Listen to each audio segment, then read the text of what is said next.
राज्याचा मुख्यमंत्री होतो हे काही लोकांना पोटदुखी झाली, काही लोकांना मळमळ झाली, जळजळ झाली, अजूनही त्यांचे पोटदुखी संपत नाही।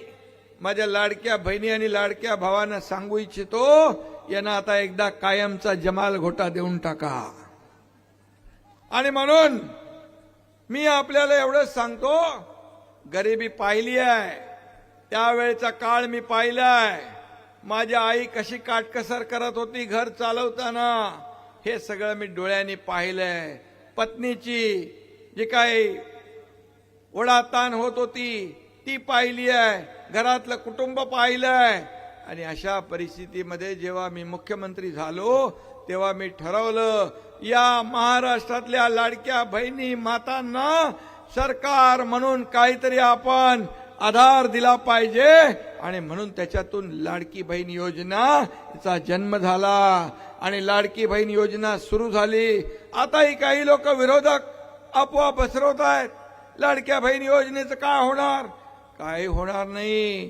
तुमचा हा लाडका भाऊ असेपर्यंत लाडकी बहीण योजना कधीही बंद होणार नाही,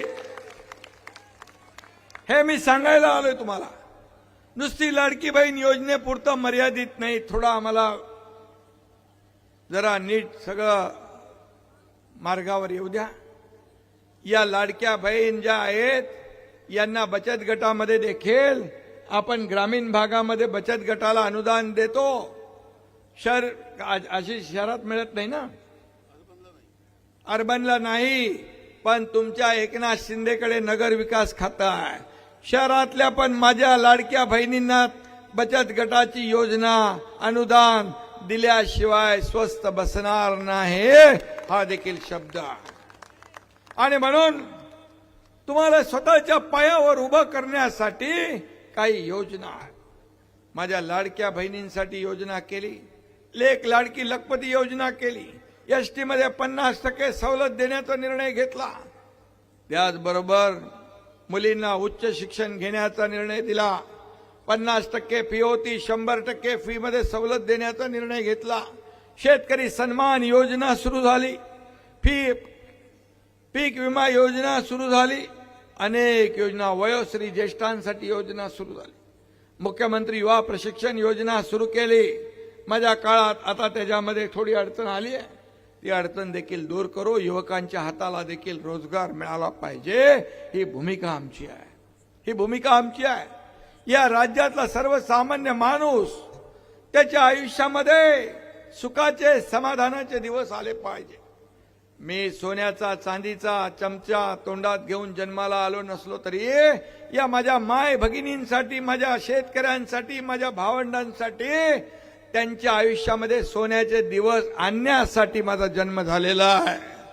आणि म्हणून हे जे मी बोलतो ते करतो, मी जे जे बोललो ते केलंय। एकनाथ शिंदे खोटा वादा करणार नाही, जे बोलणार तेच करणार, तेच बोलणार, जे होणार नाही ते बोलणार नाही। आणि म्हणून मी आपल्याला एवढंच सांगतो की तुम्ही जसं म्हणजे काम असं केलं पाहिजे। मी आपल्याला सांगतो, काम करो ऐसा कि एक पहचान बन जाए, काम करो ऐसा कि एक पहचान बन जाए, हर कदम ऐसा चलो कि निशान बन जाए। आणि म्हणून या राजनीति तो हर कोई कर लेता, या राजनीति तो हर कोई कर लेता, काम करो ऐसा की मिसाल बन जाए, कायमचं नाव राहिलं पाहिजे। बाळासाहेब सांगायचे, शब्द द्या पूर्ण करा, सत्ता येते सत्ता जाते, पण एकदा नाव गेलं की परत येत नाही, त्या नावाला जपा। आणि म्हणून ते जपण्याचं काम शिवसेना करते आहे, जपण्याचं काम माझे कार्यकर्ते करतायत। मला अभिमान आहे, या व्यासपीठावर सगळे बसलेले माझे पदाधिकारी, सगळे उमेदवार, या सगळ्यांचा अभिमान आहे। आणि तुम्ही समोर बसलेले सर्व कार्यकर्ते, माझे बांधव भगिनी, सर्व यांच्यावर माझा विश्वास आहे। तुम्ही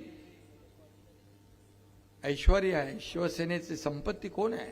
ही समोर बसलेली जनता। माणसं किती प्रॉपर्टी कमवली, किती पैसे कमवले, किती संपत्ती कमवली, यापेक्षा किती माणसं कमवली आणि किती माणसं